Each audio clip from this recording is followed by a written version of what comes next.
പുതിയ power team അധികാരമേറ്റു. അവരുടെ നയരൂപീകരണങ്ങളൊക്കെ ചില മണിക്കൂറുകൾക്ക് മുമ്പ് പവർ റൂമിൽ നടന്നും കഴിഞ്ഞു. അതിനുശേഷം ആ നയപ്രഖ്യാപനങ്ങളായിരുന്നു അല്പം മുമ്പ് ലൈവിൽ നടന്നുകൊണ്ടിരുന്നത്. ഓരോരോ ടീമിന് തിരിച്ച് ഡ്യൂട്ടികൾ നൽകിയിട്ടുണ്ട്. ആ ഡ്യൂട്ടികളെക്കുറിച്ച് കൃത്യമായ ബോധവൽക്കരണം നടത്തി. അടുക്കളയിൽ മുടി അഴിച്ചിട്ടുകൊണ്ട് ഭക്ഷണം ഉണ്ടാക്കുവാൻ ആരും കയറരുത് എന്ന് തുടങ്ങി ഫ്ലോർ ക്ലീനിങ്ങിന്റെയും ബാത്റൂം ക്ലീനിങ്ങിന്റെയും ഒക്കെ നടപടിക്രമങ്ങളെക്കുറിച്ച് അവരോട് വളരെ കൃത്യമായി പറഞ്ഞു മനസ്സിലാക്കിയതിനു ശേഷം തുടർന്ന് വളരെ സുപ്രധാനമായ ചില കാര്യങ്ങൾ സിബിൻ അവരുമായി പങ്കുവച്ചു.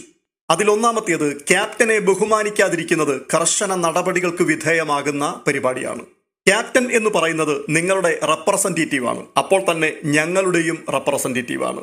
നിങ്ങളുടെയും ഞങ്ങളുടെയും ഇടയിലുള്ള ഒരു മീഡിയമായിട്ടാണ് ക്യാപ്റ്റനെ കാണേണ്ടത്. അതായത് നിങ്ങളിൽ നിന്ന് കാര്യങ്ങൾ ഞങ്ങളിലേക്ക് എത്തിക്കുകയും ഞങ്ങളിൽ നിന്നും നിങ്ങളിലേക്ക് എത്തുകയും ചെയ്യുന്ന ഒരു മീഡിയമായിട്ട് ക്യാപ്റ്റനെ കാണണം. Very very important. അദ്ദേഹത്തെ ബഹുമാനിച്ചേ പറ്റൂ. അതിൽ വീഴ്ച വരുത്തുന്നവർക്കെതിരായി കർശനമായ നടപടികൾ ഉണ്ടായിരിക്കും. തെറ്റ് ചെയ്യുന്നവർക്കുള്ള ശിക്ഷാ നടപടികൾ എന്തൊക്കെയായിരിക്കും, അതിനെക്കുറിച്ചെല്ലാം പോകെ നിങ്ങൾക്കറിയാൻ പറ്റും.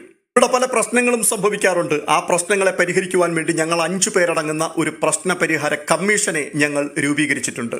അതിന്റെ കൂടുതൽ കാര്യങ്ങളും വഴിയെ അറിയിക്കുന്നതായിരിക്കും. നിങ്ങൾക്ക് എന്തെങ്കിലും ഒരു പ്രശ്നമുണ്ടെങ്കിൽ ആ പ്രശ്നങ്ങളുമായി ഞങ്ങളുടെ അരികിലേക്ക് വരിക. ഞങ്ങൾ 5 പേരും ചേർന്നൊരു തീരുമാനമെടുത്ത് പരിഹരിക്കാൻ പറ്റുന്നതാണെന്നുണ്ടെങ്കിൽ അവിടെ പരിഹരിക്കും. ഇല്ല എങ്കിൽ നിങ്ങൾക്ക് പൊതു മീറ്റിംഗ് വിളിച്ചിട്ട് അവിടെ വെച്ച് ഈ വിഷയം ചർച്ച ചെയ്യുകയും തീരുമാനമാക്കുകയും ചെയ്യണം എന്നുണ്ടെങ്കിൽ അങ്ങനെയും സംഭവിക്കും.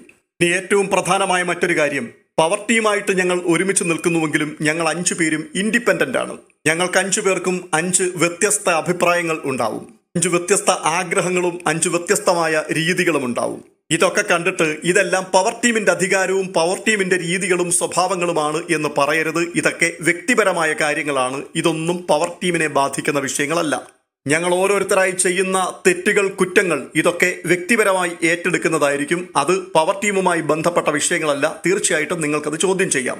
ഞങ്ങൾ 5 പേരും കൂടി ചേർന്ന് ഈ ദണ്ട് ഉപയോഗിച്ചുകൊണ്ട് ഇവിടെ ഒരുമിച്ച് നിന്ന് പരസ്യമായി വിളിച്ചു പറയുന്ന കാര്യങ്ങൾ മാത്രമായിരിക്കും പവർ ടീമിന്റെ അധികാരത്തിൽപ്പെടുന്നത്. ബാക്കിയുള്ളതൊന്നും പവർ ടീമുമായി ബന്ധപ്പെടുന്ന കാര്യങ്ങളായിരിക്കില്ല. അല്ലാത്ത പവർ ടീം അംഗങ്ങളുമായിട്ടുള്ള വ്യക്തിപരമായ വിഷയങ്ങൾക്കകത്തൊന്നും നമ്മൾ കൊണ്ടൊന്ന് തലവെക്കില്ല. അതിനകത്ത് യാതൊരു റെസ്പോൺസിബിലിറ്റിയും പുതിയ പവർ ടീമിനുണ്ടായിരിക്കില്ല.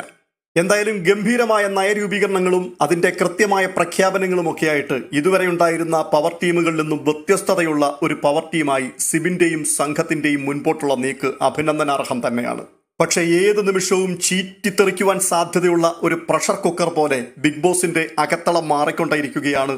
ഏത് നിമിഷവും എന്തും സംഭവിക്കാം. കാത്തിരിക്കാം അതിനുവേണ്ടി.